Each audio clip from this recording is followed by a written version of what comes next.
Здравейте, приятели! Гледате канала Velour.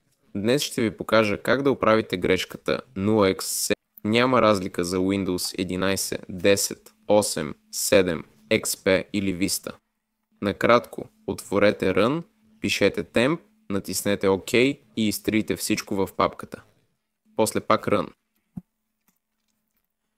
Пишете %temp% тук.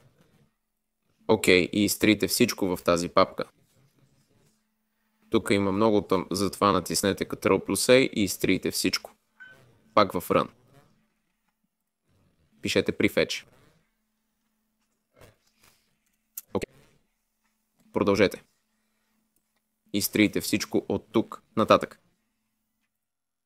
Напишете Restore в търсачката, пуснете го и започва обновяване на системата и файловете.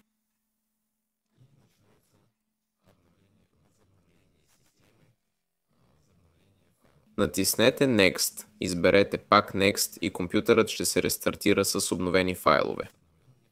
Друг вариант е да изключите антивируса. Отворете антивируса и натиснете Управление. Изключите всичко от тук. Следващият начин. Напишете CMD, влезте и въведете SFC Scanner. Натиснете Enter, рестартирайте и пробвайте. С вас беше Velour. Довиждане.